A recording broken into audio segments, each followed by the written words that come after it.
Yeah, Wizards of the Coast just hates money, I guess. Seriously, I don't understand why of all the sets they could have chosen to not make precons for, they chose possibly the worst one. Avatar has always had this aspect of like faction wars between the fans. Nah, man, what Waterbending is great. Nah, bro, you're wrong. Firebending better. Like, it would have been amazing for them to make 4 precons, 1 for each bending style, and then have the main cast of characters be the face commanders of those precons. Firebending could have been Zuko and Azula. Earthbending could have been Toph and Boomy. Waterbending could have been Katara and, I don't know, the swamp people, I guess. Or Sokka. Sokka, yeah. And then Airbending could have been Aang and Appa. We could have had that, but Wizards just hates money, I guess, so I'll do it myself. Thankfully, Wizards actually did give us 4 commanders who actually would be pretty good face commanders for precons, because they gave us 5 new experienced character commanders in the jumpstart packs with Toph, Zuko, Azula, Katara, and Aang. And in addition, they're all monocolored, which is kind of what I expected the Avatar precons to be if they had existed. So if you were looking for monocolored bending style precons from Avatar, this is the video for you. I'm gonna make all 4 bending precons right here, right now, with Toph, Zuko, Katara, and Aang. Not Azula though, because sorry, hate to tell you, but darkness bending is not a thing. Also, Azula's card just kind of sucks. What do? Just play Mono Black this card? Yeah, wow. So let's just get right into it with Earthbending. I figured you wouldn't mind. And besides, even if you did, you're too much of a pussy to do anything about it. Our very first commander to work with is Toph, Earthbending Master. 3 and a green, 4 mana for a 2/4 human warrior ally creature with landfall. Whenever a land control enters, you get an experience counter. And whenever you attack, you Earthbend X, where X is the number of experience counters you have. So all you gotta do in your mono green deck is play lots of lands to get giant land bodies. Very tall order for green, as you all know. Our first order of business is getting as much earthbending in this deck as possible. Badger Mole enters and earthbends 2, while also giving all our earthbended creatures trample. Boomy, Eclectic Earthbender, enters and earthbends 1. And whenever Boomy attacks, puts 2 +1/+1 counters on each land creature we control. Cracked Earth Technique is just a very solid earthbending spell. Earthbending 3 twice and also getting some life. Earthbending Student enters and earthbends 2, while also giving all of our earthbended creatures vigilance. Earth Kingdom General earthbends 2 on entry and allows us to gain some life whenever we earthbend. Only once each turn though. Rockalanche is a insane earthbending spell, earthbending X for 3 mana, where X is the number of force we control, and we can do it again for 6 since it has flashback. The Boulder, Ready to Rumble, earthbends for X whenever he attacks, where X is the number of creatures you control with power 4 or greater, being a insane, consistent earthbending threat. And finally, for our legitimate earthbending cards, we have, of course, Avatar Kyoshi, Earthbender, an 8 mana 6/6 human avatar that has hexproof during our turn, and at the beginning of combat on our turn, earthbends 8, untapping that land. So every single turn, we can get an 8/8 land creature. But only 8 earthbending cards kind of isn't enough. So we also have some fake earthbending in this deck as well. Awakening of Vitu-Ghazi is a 5 mana instant that essentially earthbends 9. Keep in mind, these following cards do not have the earthbending clause of if the land creature ever dies, it returns to the field. So it is probably best if you spend these cards on lands that are already earthbended, if possible. Waker of the Wilds is a 4 mana 3/3 that essentially allows you to earthbend X for X and 2 green. It is at instant speed as well, so you can before damage pump 10 mana into this and give an earthbended land an extra 10 counters. Sylvan Awakening, a sorcery for 2 and a green. Until your next turn, all lands you control become 2/2 elemental creatures with reach, indestructible, and haste. They're still lands, being a great, just solid attack spell, letting you deal a lot of damage, and of course, making all your creatures indestructible. And finally, for our earthbending category of cards, we have Liege of the Tangle, an 8 mana 8/8 trampling elemental creature with, whenever Liege of the Tangle deals combat damage to a player, you may choose any number of target lands you control and put an awakening counter on each of them. Each of those lands is an 8/8 green elemental creature for as long as it has an awakening counter on it. Keep in mind, if you put awakening counters on lands that are already earthbended, they will get an extra 8 power because earthbended lands have a base power and toughness of 0/0. So Leisure Tangle not only allows you to animate all your lands if you want to, he also gives your earthbended lands an extra 8 power, being a great way to close the game out. Next up, we have some +1/+1 counter support to make our earthbending even stronger. Roaring Earth and Retreat to Kazandu both put +1/+1 counters on creatures whenever we play lands. Fight Rigging is a 3-mana enchantment with Hideaway 5. At the beginning of combat on our turn, we put a +1/+1 counter on target creature control. Then, if you control a creature with power 7 or greater, you may play the exile card without paying its mana cost. Evolution Sage is just a insane engine, allowing us to proliferate every time a land enters under our control. The Tale of Katara and Toph makes all of our creatures get a +1/+1 counter the first time they become tapped during each of our turns. Solid Ground earthbends for 3 on entry, and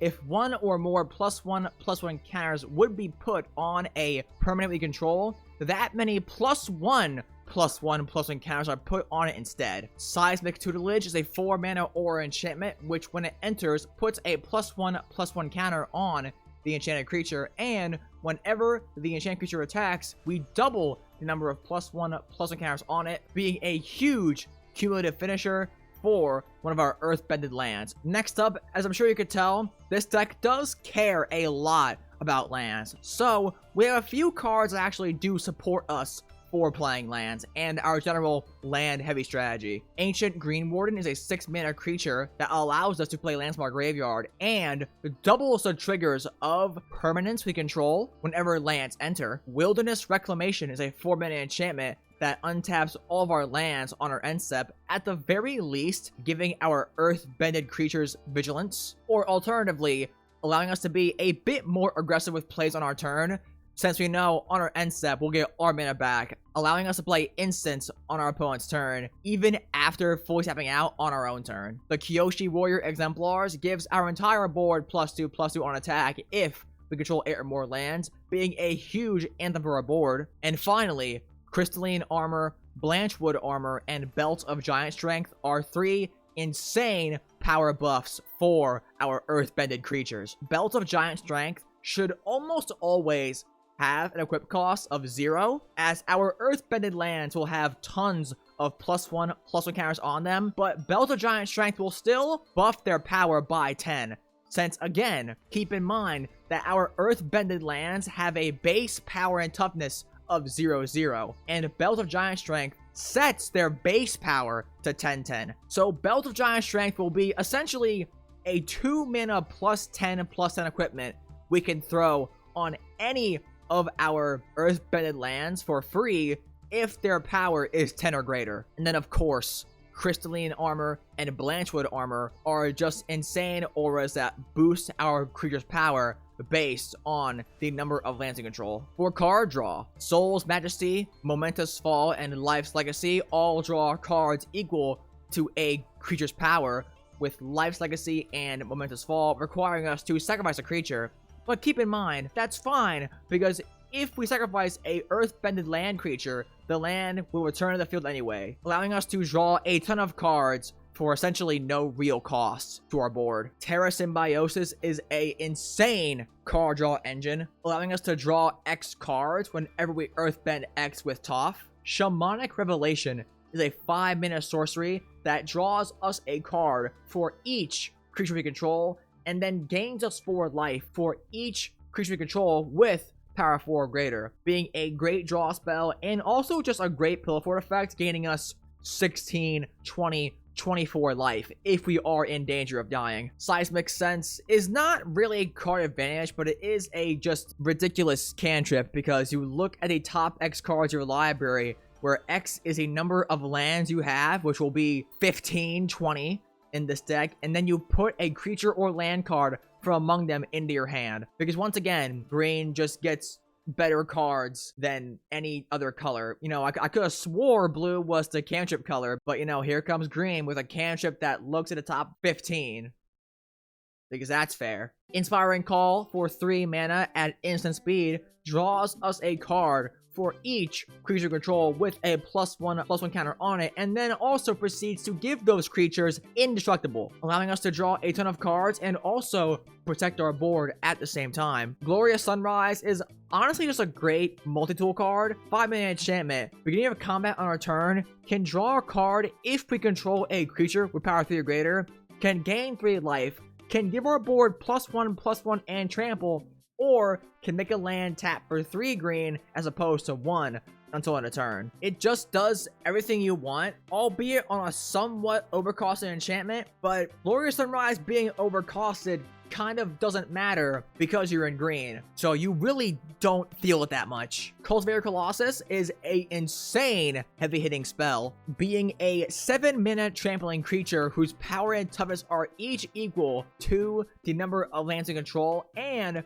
when Cultivator Colossus enters, allows us to put a land card from our hand onto the battlefield and then draw a card. And then we essentially keep doing this until we have no more lands in our hand. So not only can it draw a ton of cards if you have lots of lands in your hand, it's also just a really insane ramp spell. And finally, of course, we have the Legend of Kiyoshi, for drawing cards equal to the greatest power among our creatures for Chapter 1. Earthbending X, where X is the number of cards in our hand for Chapter 2. And for Chapter 3, transforms into Avatar Kiyoshi, giving our lands trample and hexproof and being able to tap to add X mana of any one color, where X is the greatest power among our creatures. So once again, as per usual, green decks will draw more cards than blue could ever dream of. For mana advantage, we have the obligatory Soul Ring and Emerald Medallion. We have some cheap 2-mana land ramp with Explore, Nature's Lore, Rampant Growth, and Shared Roots. We have a decent selection of 3-mana ramp with Harrow and Cycle of Renewal being instants that allow us to sacrifice 1 land to ramp for 2 lands, Flare of Cultivation and Cultivate, allowing us to search for 2 basic lands, 1 to hand, 1 to field tapped, and Harvest Season, letting us ramp X basic lands, where X is a number of tapped creatures we control. We, of course, have Earthbender Ascension, Earthbending for 2 on entry and ramping us a land, and once we play enough lands, begins to start putting +1/+1 counters on our creatures and giving them trample whenever we play a land. For 4-mana ramp, the Earth King is an insane land ramp engine, allowing us to ramp X lands whenever we attack with creatures with power 4 or greater. Vastwood Surge for 4 mana ramps us 2 lands and can be kicked for an extra 4 to put 2 +1/+1 counters on our entire board. Oracle of Moldiah allows us to play an extra land on each of our turns and allows us to play lands from the top of our library. We have some big mana ramp with the previously mentioned cards of Cultivator Colossus, Glorious Sunrise, and the Legend of Kiyoshi, once transformed into Avatar Kiyoshi. And finally, for our ramp, we have Tectonic Split, a 6-mana enchantment that has us sacrifice half the lands we control rounded up in order to cast it, but allows our lands to tap for 3 mana of any one color as opposed to 1, and has hexproof. So once it's there, it is nearly impossible for our opponents to remove. And once again, you can sort of bypass the extra cost of needing to sacrifice half your lands, as if you sacrifice earthbended creatures, the lands you sacrifice will come back since they are earthbended. So even though the extra cost does seem pretty costly, in an earthbending deck, you can actually bypass this extra cost pretty easily. For removal, we have the Origin of Metalbending and Heritage Reclamation, being 2-mana instants that allow us to blow up artifacts and enchantments. Crowson Grip does the same for 3 mana, but has split second. Nature's Claim also does the same thing, but for 1 mana. And finally, we have Overprotect, which doesn't actually destroy anything, but can give one of our creatures hexproof at instant speed if our opponent ever tries to spend a kill spell on one of our most important creatures, most likely Toph. And then finally, to round this deck out, we have 2 pieces of recursion with regrowth and revive, allowing us to return essentially any card from our graveyard to our hand. The land base for this deck is really nothing special. It's 34 forests and a bunch of lands that are especially good with Toph. Secret Tunnel, if Earthbended, can't be blocked. Rumble Arena, if Earthbended, does not tap to attack. Dark Steel Citadel and Cascading Cataracts are indestructible creatures if Earthbended. Lair of the Hydra can be pumped for X,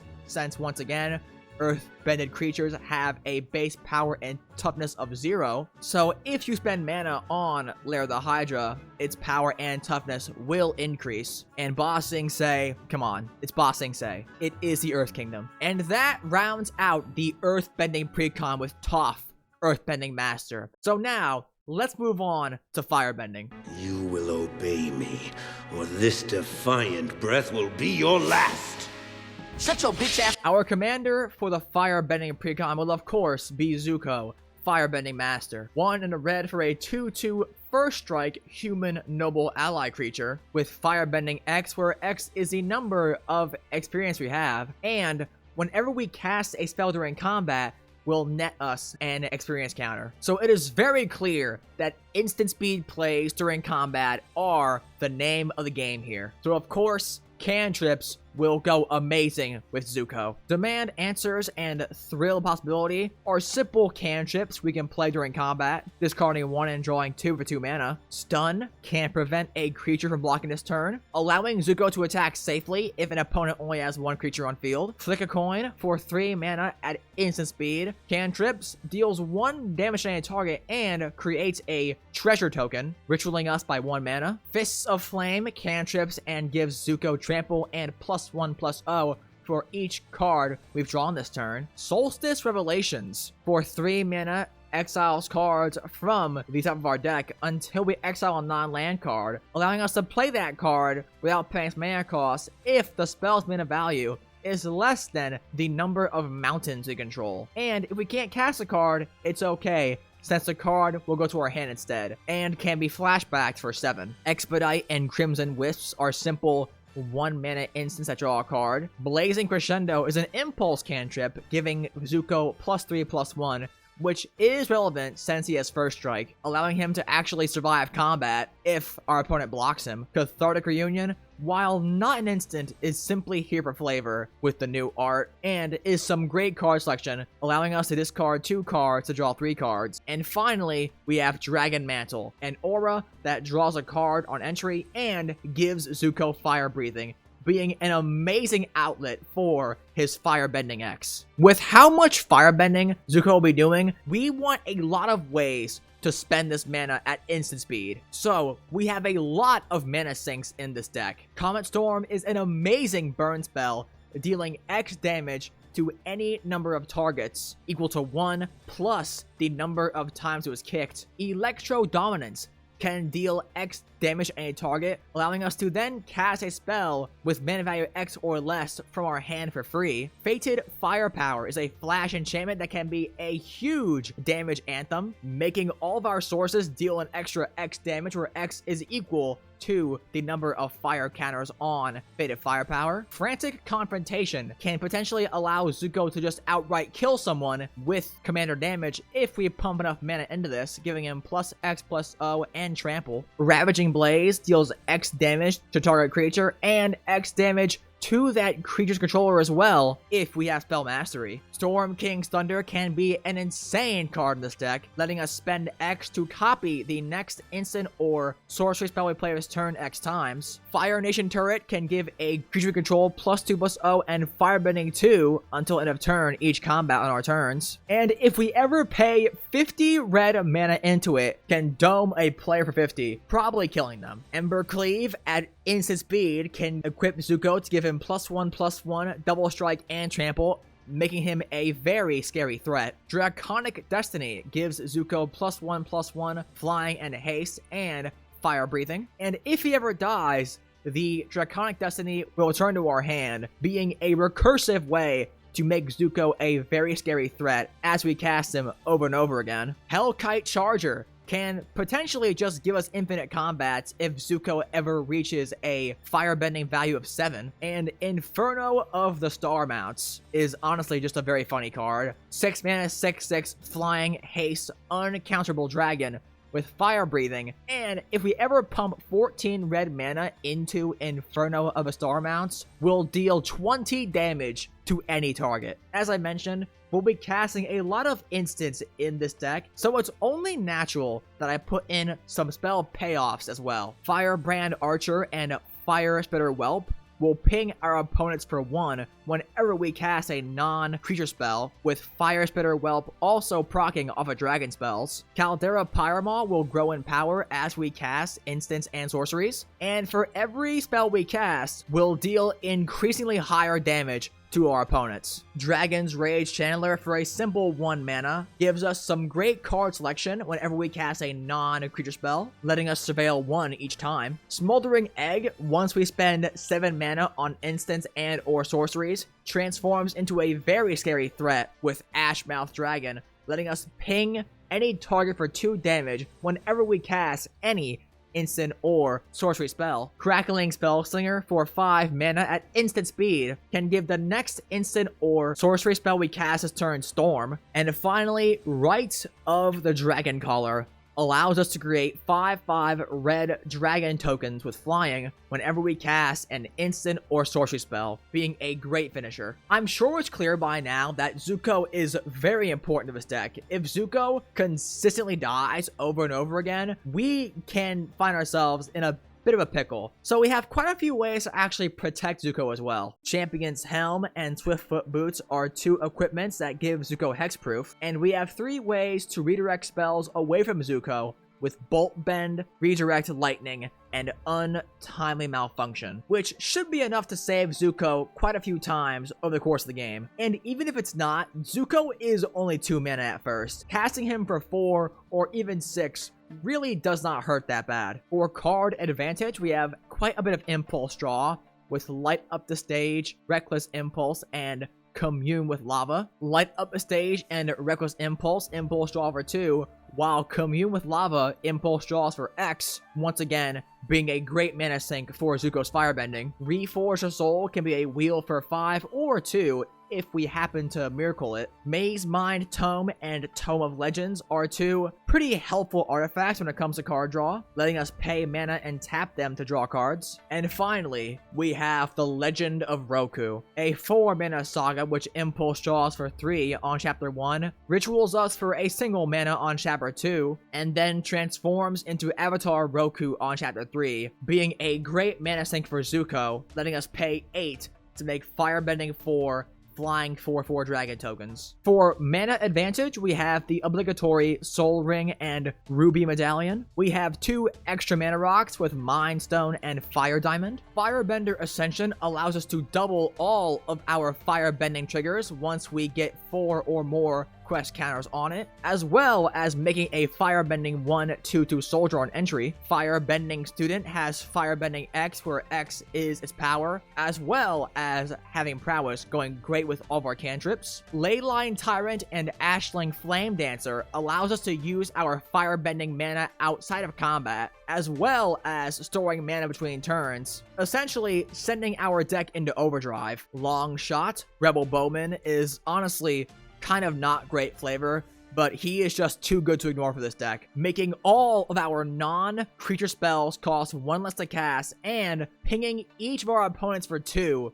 whenever we cast a non-creature spell, which is 6 total damage on every single non-creature spell we cast, as well as being ramp. It is just an insane card in this deck. Iroh, Dragon of the West, of course, had to be in here, as Iroh is just too iconic to Zuko's character to ignore, being a 4/4 with haste and mentor, and giving each creature we control with a counter on it Firebending 2 at the beginning of combat on each of our turns. Sozin's Comet is, of course, a insane Firebending value spell, which can be cast for a foretell cost of 3 rather than 5, if you so desire. And finally, as previously mentioned, the Legend of Roku, once transformed, is a great firebending creature. And finally, Avatar Roku Firebender adds 6 red mana whenever any player attacks and allows us to give any creature fire breathing in increments of 3, letting us turn any attack, not just our own, much more deadly against anyone who isn't ourself. For interaction, we have Flame Slash, Lava Dart, and Lightning Bolt. Lava Dart gives us some extra value through Zuko through the flashback costs, and Flame Slash and Lightning Bolt can kill small problematic creatures for a single red mana. The Last Agni Kai is a 2 mana instant speed fight spell that rituals us for X red mana, where X is the excess damage dealt this way in this fight, and allows us to use firebending mana outside of combat for a turn. And a personal favorite of mine is Volcanic Offering, a 5 mana instant that destroys target non-basic land we don't control and target non-basic land of an opponent's choice we don't control, and dealing 7 damage to target creature you don't control and 7 damage to target creature of an opponent's choice you don't control, being just a great value spell for your mana and also allowing you to stick it to these green players. And to top the deck off, we have 3 recursion spells with Lost in Memories, Past in Flames, and Storm of Memories. Lost in Memories lets us give a spell in our graveyard flashback until end of turn whenever the enchanted creature deals combat damage to a player. Past in Flames gives every instant and sorcery card in our graveyard flashback until end of turn, having flashback on its own for 5. And Storm of Memories can be a great explosive play, having Storm in and of itself, and also allowing us to cast a bunch of spells from our graveyard with mana value 3 or less at once on our turn. And that closes out the Firebending precon with Zuko, Firebending Master. So let's move on to Waterbending. Aren't you gonna fight? Go back to the healing huts with the other women where you belong. Are you fucking...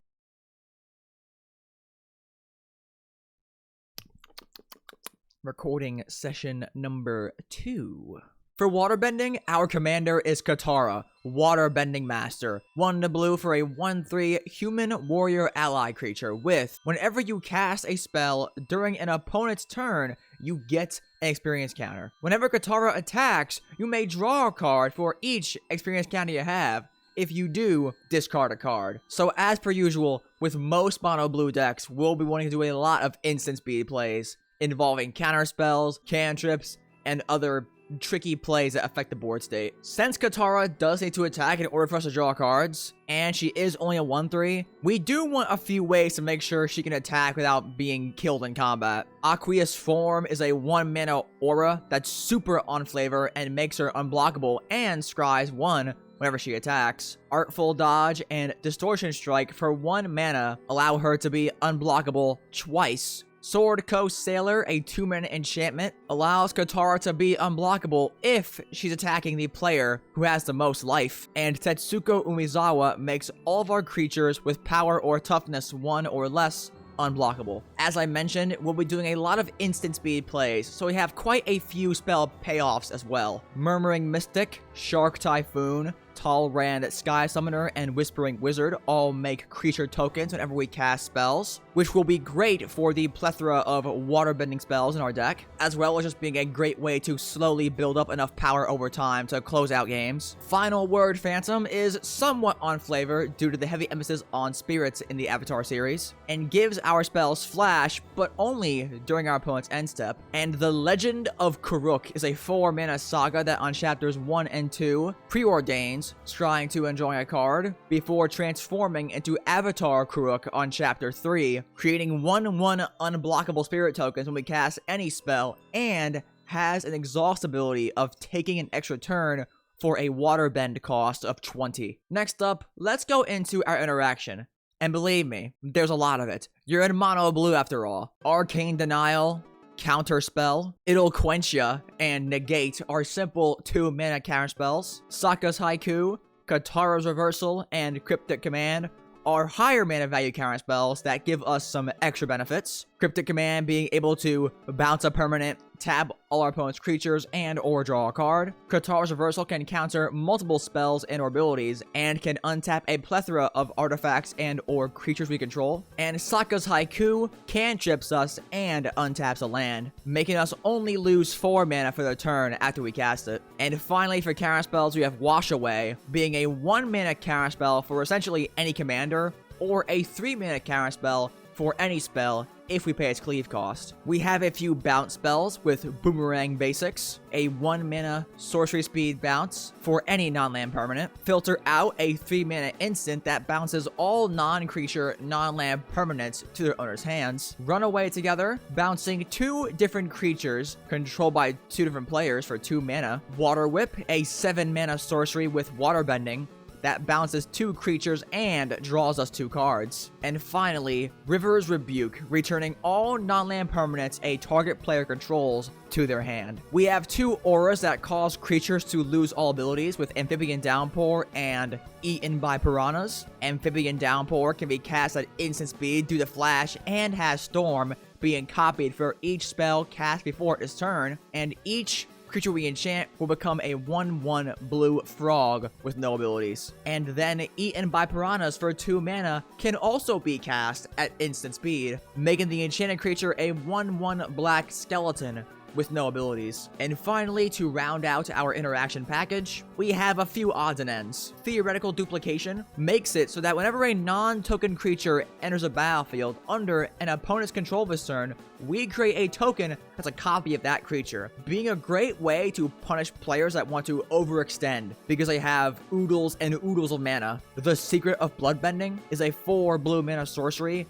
with an optional additional cost of Waterbend 10, allowing us to control target opponent during their next combat phase or their entire next turn if we pay the Waterbending 10 cost. Octopus Form for 1 mana at instant speed gives a creature we control +1/+1 and hexproof until end of turn, untapping it. And finally, Deluge is a simple on-flavor 3-mana instant that taps all creatures without flying. Moving on to card advantage, we have 3 instant speed cantrips for the sake of buffing up our experience with Katara, with Brainstorm, Consider, and Opt, being simple 1-mana cantrips that give us some card selection. Accumulate Wisdom for 2 mana at instant speed gets us 1 card from the top 3 cards of our deck, or all 3 cards if we have 3 or more lesson cards in our graveyard. And Chakra Meditation returns up to 1 instant or sorcery card from our graveyard to our hand, and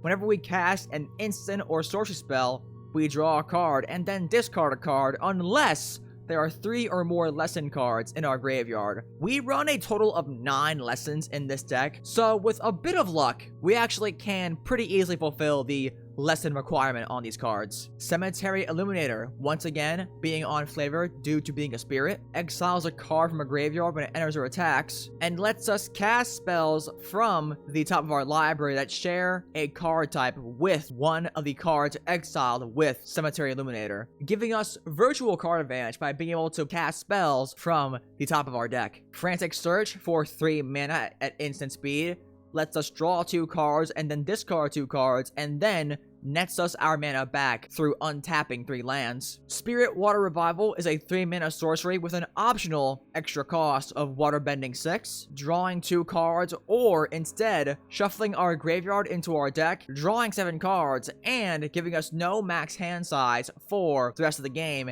if we pay the additional Waterbending cost. Transcendent Message is a 4-mana X instant with Convoke, letting us draw X cards, being a very strong card in this deck with all of our token producers. Waterbender Ascension is a 1 and a blue enchantment with, whenever a creature we control deals combat damage to a player, we put a quest counter on Waterbender Ascension, and then if it has 4 or more quest counters on it, we draw a card.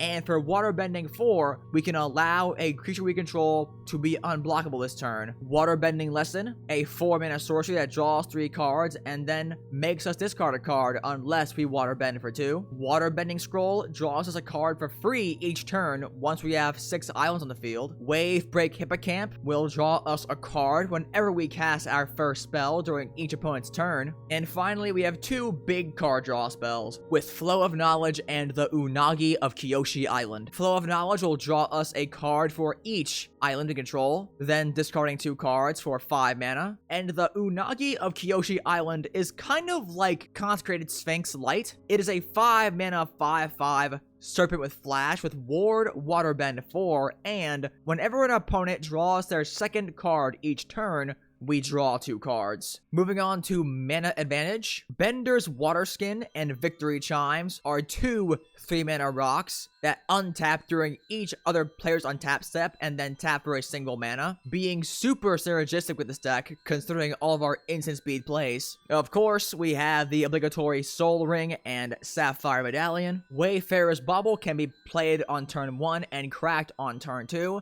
to search our deck for an island, putting into play tapped to ramp our island count up. Sky Diamond and Mind Stone are 2 simple 2-mana rocks. Decanter of Endless Water is a 3-mana rock that gives us no maximum hand size and taps for 1 mana of any color. Ever-Flowing Chalice is a rock that can scale with the game, tapping for 1 colorless mana for each 2 mana we spend to cast it. Geyser Drake makes all of our spells 1 less to cast as long as it's not our turn. High Tide will allow our islands to tap for double mana for a single turn for 1 blue mana. And finally, Yue the Moon Spirit is a 4-mana 3/3 flying vigilance creature. We can tap and Waterbend 5 to allow us to cast a non-creature spell from our hand without paying its mana cost, being a great way to turn all of our creature tokens into mana advantage for us. And finally, to round out this deck, we have 3 cards whose sole purpose is to close out the game,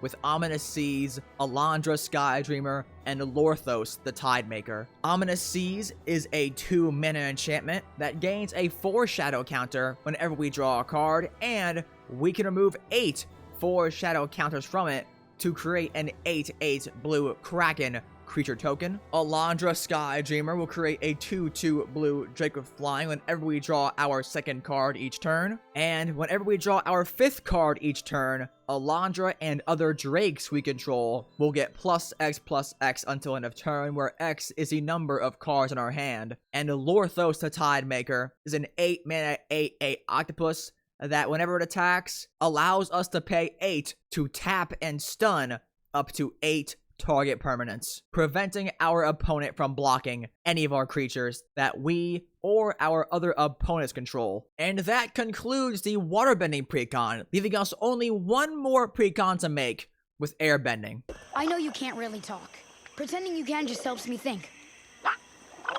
What the hell? For Airbending, our commander will of course be Aang, Airbending Master, a 5-mana 4/4 human avatar ally creature with, when Aang enters, we airbend another target creature. Whenever 1 or more creatures you control leave the battlefield without dying, we get experience. And at the beginning of our upkeep, we create a 1/1 white ally creature token for each experience counter we have. The strategy seems pretty clear here. A mono white deck with an emphasis on blinking things, and going wide with a large number of ally tokens. Since Aang does play into the ally kindred archetype pretty heavily, we can play into the ally kindred type pretty well, and we have quite a few of them. Aang, Air Nomad for 5 mana simply gives our board vigilance. Gather the White Lotus will make a 1/1 white ally for each planes we control, and then Scrying 2 for 5 mana. The Hero of Gomafada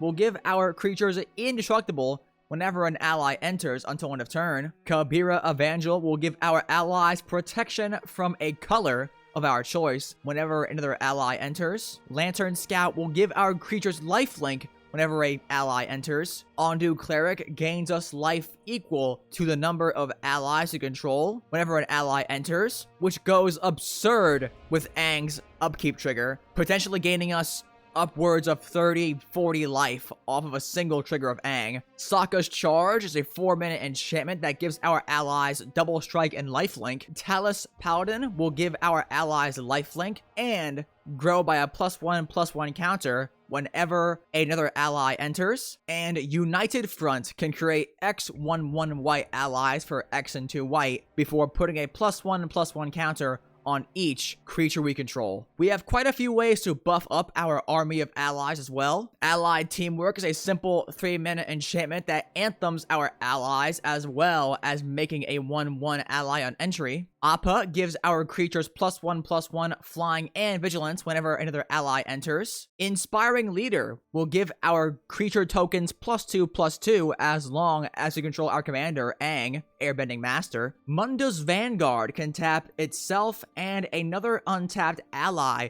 we control to put a +1/+1 counter on each creature we control. Renewed Solidarity will give our allies +1/+0 and essentially doubles the number of tokens we've created this turn on our end step. And Suki, Courageous Rescuer, gives our creatures +1/+0 and makes a 1/1 white ally once each turn whenever another permanent we control leaves the battlefield. We have 2 cards in this deck whose sole purpose is to buff up Aang's experience counters with Salt Skidder and White Mane Lion. Salt Skidder for 4 mana is a 3/4 worm creature with, whenever another creature enters, we exile Salt Skidder and then return it to play on our end step. And White Mane Lion can simply cast itself before returning itself back to our hand over and over and over again for 2 mana at instant speed, making Aang's experience counters skyrocket. Moving on to our Blink and Airbending spells. Airbender Ascension is a 2-mana enchantment that airbends up to 1 creature on entry, gaining quest counters whenever a creature we control enters, and on our end step, if it has 4 or more quest counters on it, blinks a creature we control. Airbender's Reversal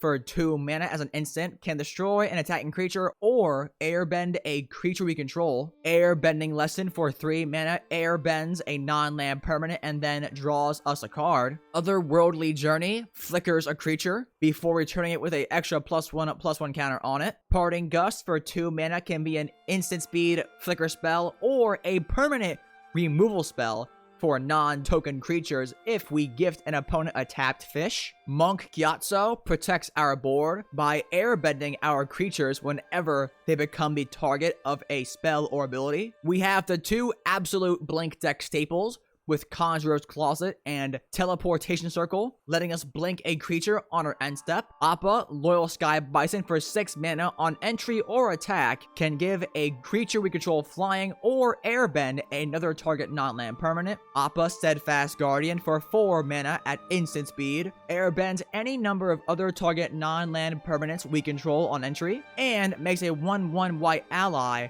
whenever we cast an airbended spell. And finally, we have Avatar's Wrath, a 4-mana sorcery that airbends all creatures on field besides 1, and then until our next turn, prevents our opponents from casting spells from anywhere other than their hands. Moving on to card advantage. Helpful Hunter, Kindly Customer, and Spirited Companion are all 2-mana 1/1s that draw a card on entry, being great airbending and or blink targets. South Pole Voyager will draw us a card for every second ally that enters a battlefield each turn. Staff of the Storyteller gains story tokens whenever we create 1 or more creature tokens, and we can pay a white and tap it to remove a story counter from the staff to draw a card. Mentor of the Meek lets us pay 1 whenever a creature power 2 or less enters to draw a card. Enduring Innocence will draw us a card once each turn whenever a creature we control with power 2 or less enters, and if it ever dies,